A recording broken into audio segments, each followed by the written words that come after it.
বিশ্বকাপ খেলতে দীর্ঘমেয়াদী পরিকল্পনায় বাংলাদেশ। গুরুত্ব পাচ্ছে বয়স ভিত্তিক ফুটবল। ৬৪ দলের সুবিধা নয়, নিজেদের যোগ্যতা প্রমাণ করতে চায় বাফুফে। ড্রেসিং রুমের দ্বন্দ্বের খবরে তোলপাড় আর্জেন্টিনা, অভিযোগ অস্বীকার লিওনেল স্ক্যালোনির। মেসি উত্তরযুগ এবং নিজের ভবিষ্যৎ নিয়ে রহস্য রেখে দিলেন হেড কোচ। ৬৪ দলের বিশ্বকাপ হবে অজ্ঞতার পরিচয়, ধ্বংস হবে ফুটবলের সৌন্দর্য। ফিফা বসকে এক হাত নিলেন হ্যাভিয়ের তেবাস। ইনফান্তিনোর ক্ষমতার মেয়াদ ফুরিয়ে আসার গুঞ্জন। এবং মিরপুর স্টেডিয়ামে প্রস্তুত টাইগার্স ডেন। আইসিসি ট্রফি থেকে নারী এশিয়া কাপ জয়, স্মরণীয় মুহূর্তে সাজবে গ্যালারির নতুন অংশ, জানালেন তামিম ইকবাল। ৬৪ দল নিয়ে ২০৩০ বিশ্বকাপ আয়োজনের পরিকল্পনা করছে ফিফা। তবে বাড়তি দলের সুবিধা নিয়ে নয়, বরং এশিয়ার কোটায় যোগ্যতা প্রমাণ করে বিশ্বকাপে খেলবে লাল সবুজ, জানালেন বাফুফে সভাপতি তাবিদ আউয়াল। যুদ্ধবিধ্বস্ত দেশ ইরাক বিশ্বকাপ ফুটবলে খেলতে পারলে সুযোগ সুবিধায় এগিয়ে থাকা বাংলাদেশও সে লক্ষ্য অর্জনে সক্ষম হবে, এমনটাই মনে করেন তিনি। এজন্য বয়সভিত্তিক ফুটবলে গুরুত্ব বাড়িয়েছে ফেডারেশন। প্রথমবারের মতো বয়সভিত্তিক দলগুলোর জন্য আলাদা কোচিং প্যানেলের পথে হাঁটছে বাফুফে।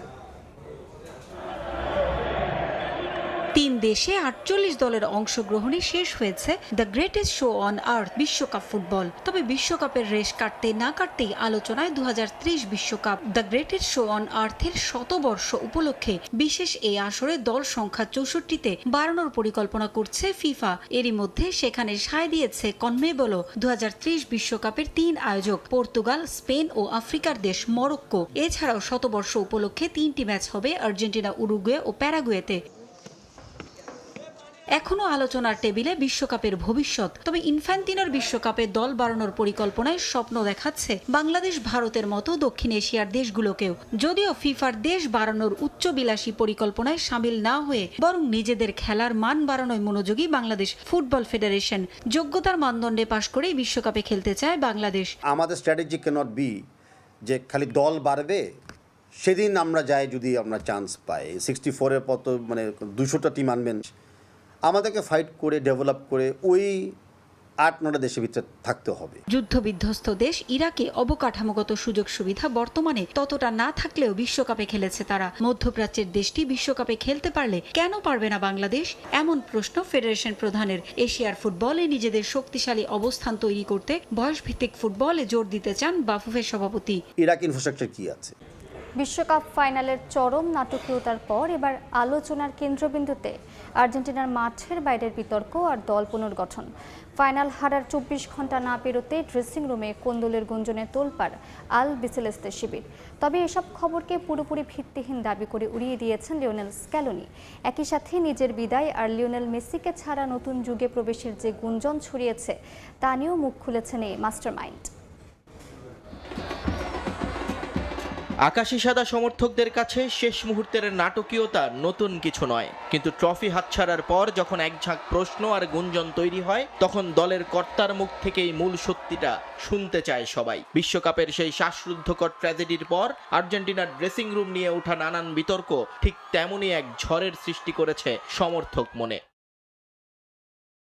তবে মাঠের পারফরমেন্সের চেয়েও বেশি যখন অভ্যন্তরীণ কোন্দল আর ড্রেসিং রুম ঝামেলার কথা সামনে আসে, তখন আর তা সহ্য করতে পারেননি লিওনেল স্ক্যালোনি। প্রশিক্ষণ কেন্দ্র ছেড়ে যাওয়ার সময় গাড়ির জানালা থেকে এসব গুঞ্জনকে উড়িয়ে দিয়ে অত্যন্ত শক্ত ভাষায় নিজের অবস্থান পরিষ্কার করেন তিনি। আমরা বিশ্বাসই করতে পারছি না যে আপনারা এমন একটা প্রশ্ন করছেন। এসব খবরের কোনো ভিত্তি নেই। আমাদের পথ ও ভাবনা সম্পূর্ণ আলাদা। এই বিতর্কের চেয়েও এখন বড় প্রশ্ন, কি হতে যাচ্ছে আলবিসেলেস্তেদের সোনালী প্রজন্মের ভবিষ্যৎ? স্ক্যালোনির চুক্তির মেয়াদ এবং ফুটবলারদের আন্তর্জাতিক ক্যারিয়ারের বিদায় ঘণ্টা বাজবে কিনা তা নিয়ে চারদিকে এখন নানা সমীকরণ। তবে এটা পরিষ্কার করলেন না স্ক্যালোনি, ভবিষ্যৎ নিয়ে ধোঁয়াশাই রেখে দিলেন মাস্টারমাইন্ড। এমন বড় একটা টুর্নামেন্টের পর অনেক কিছু নিয়েই নতুন করে ভাবার সময় আসে। ডিসেম্বরের শেষ পর্যন্ত আমাদের দায়িত্ব আছে, কিন্তু সবচেয়ে বড় কথা হলো মানুষকে বুঝতে হবে এই দলটা নিজের সবটুকু দিয়ে লড়েছে। আমাদের কাছে জাতীয় দলটাই সবার আগে। কোচের ভবিষ্যৎ যখন পুনর্মূল্যায়নের টেবিলে, তখন নীরবতা বেছে নিয়েছেন লিওনেল মেসি। ফ্লোরিডা থেকে সোজা নিজ শহর রোজারিওতে পা রেখেছেন LM10। বাইরে সমর্থকদের ভিড় থাকলেও কোনো আনুষ্ঠানিকতার মধ্য দিয়ে যাননি তিনি। অসুস্থ বাবার পাশে থাকতে সোজা চলে গেছেন নিজ শহরে। ফকল্যান্ড দ্বীপপুঞ্জ কেন্দ্রিক বিতর্কিত পতাকার কারণে সম্ভাব্য শাস্তির শঙ্কাও ঝুলে আছে মাথার উপর, যদিও সে বিষয়ে এখনো আনুষ্ঠানিক কোনো চিঠি পায়নি আর্জেন্টিনা ফেডারেশন। মিরপুর স্টেডিয়ামে ক্রিকেটারদের জন্য লাউঞ্জের কাজ প্রায় শেষ। শিগগিরই আনুষ্ঠানিকভাবে উন্মুক্ত করা হবে এই টাইগার্স ডেন, জানিয়েছেন বিসিবি সভাপতি তামিম ইকবাল, যেখানে আইসিসি ট্রফি ও নারী এশিয়া কাপের শিরোপা জয় সহ বিভিন্ন স্মরণীয় মুহূর্ত ফুটিয়ে তোলা হবে। মিরপুর শেরেবাংলা জাতীয় ক্রিকেট স্টেডিয়ামের নতুন লাউঞ্জ, গণমাধ্যম কর্মীদের এই ক্রিকেটার্স ডেন ঘুরে দেখান তামিম ইকবাল। হোম অফ ক্রিকেটে ক্রিকেটারদের অ্যাক্সেস আরও সহজ করার উদ্যোগে বেশ প্রশংসিত হচ্ছেন বিসিবি সভাপতি, যা নিয়ে বেশ রোমাঞ্চিত তিনি নিজেও। ক্রিকেটার্সদের জন্য একটা টাইগার্স ডেন নামের আমরা এই লাউঞ্জটা করেছি, যেখানে আমাদের সকল মেন্স উমেন্স যারা বাংলাদেশ টিমকে একদিনের জন্য রিপ্রেজেন্ট করেছেন তাদের জন্য একটা বসার ব্যবস্থা বা খেলার দিনে খেলা এনজয় করার জন্য একটা ব্যবস্থা, বা এমনি যে কোনো দিন যে কোনো সময় অফিস আওয়ারের মধ্যে ওনারা এসে যদি এখানে বসে তাদের সময় স্পেন্ড করতে চান তাদের জন্য একটা ব্যবস্থা করে দেওয়া। ক্যাপ্টেন্সদের জন্য আমরা জানি যে একটা ক্যাপ্টেন্স বক্স আছে, অনেক বছর ধরে আছে, বাট অন্য যারা ক্রিকেটাররা ছিলেন তাদের জন্য হয়তো বা কোনো কিছু ছিল না, সেই কারণে আমার এটা ছোট একটা চেষ্টা। এর আগে অধিনায়কদের জন্য ক্যাপ্টেন্স কার্ড চালু করায় অন্য ক্রিকেটাররা কিছুটা মনক্ষুণ্ণ হয়েছিলেন। তখন থেকেই মিরপুর স্টেডিয়ামে সব ক্রিকেটারের জন্য লাউঞ্জ বা সুযোগ সুবিধা নিশ্চিতের দাবি জোরালো হয়। তামিমও খুব একটা সময় নেননি। এই নতুন ক্রিকেটার্স ডেনে থাকবে বাংলাদেশ ক্রিকেটের ইতিহাসের ছোঁয়া। আমরা অফিসিয়ালি এখনো এটাকে ওপেন করিনি, কিছু কিছু কাজ আমাদের এখনো বাকি আছে। আমাদের যে বড় বড় স্মৃতি যেগুলো 97 বলতে পারেন, বা আমাদের যখন ওমেন্স এশিয়া কাপ জিতেছেন ওনারা বলতে পারেন, তো কিছু নতুন নতুন ফার্স্ট টেস্ট উইন বলতে পারেন।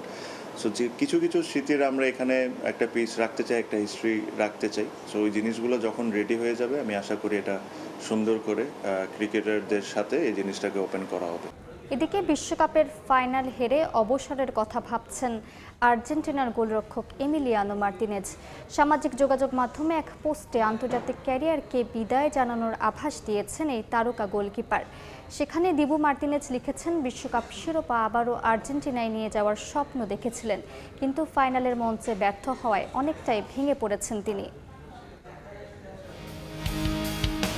মেটলাইফে স্পেনের একের পর এক আক্রমণ যখন চূর্ণ বিচূর্ণ করে দিচ্ছিল আলবিসেলেস্তেদের রক্ষণভাগ, তখন গোলপোস্টের নিচে দাঁড়িয়ে একাই লড়ছিলেন তিনি। পুরো ম্যাচে করেছেন রেকর্ড 11টি সেভ। আঙুলের যন্ত্রণা নিয়েও 105 মিনিট পর্যন্ত আর্জেন্টিনাকে টিকিয়ে রেখেছিলেন ম্যাচে, কিন্তু শেষ রক্ষা হয়নি। শেষ পর্যন্ত স্বপ্নভঙ্গ হয় 10 জনের আর্জেন্টিনা দলের। ফাইনালে হারের বেদনা আর নিতে পারছেন না এই গোলরক্ষক। সামাজিক যোগাযোগ মাধ্যমে এক আবেগঘন পোস্টে দেশবাসীর কাছে ক্ষমা চেয়ে অবসরের আভাস দিয়েছেন তিনি। আমি আবারও বিশ্বকাপ জেতার স্বপ্ন দেখছিলাম। স্বপ্ন ছিল ট্রফিটা আর্জেন্টিনায় ফিরিয়ে এনে নতুন ইতিহাস গড়ার। সত্যি বলতে এই কষ্ট ভাষায় প্রকাশ করার মতো নয়। এখন অনেক কিছু নিয়েই নতুন করে ভাবার সময় এসেছে, কিভাবে সামনে এগিয়ে যাব এবং এটাই জাতীয় থেকে সরে দাঁড়ানোর সঠিক সময় কিনা তা নিয়ে ভাবছি। আমি সত্যিই দুঃখিত।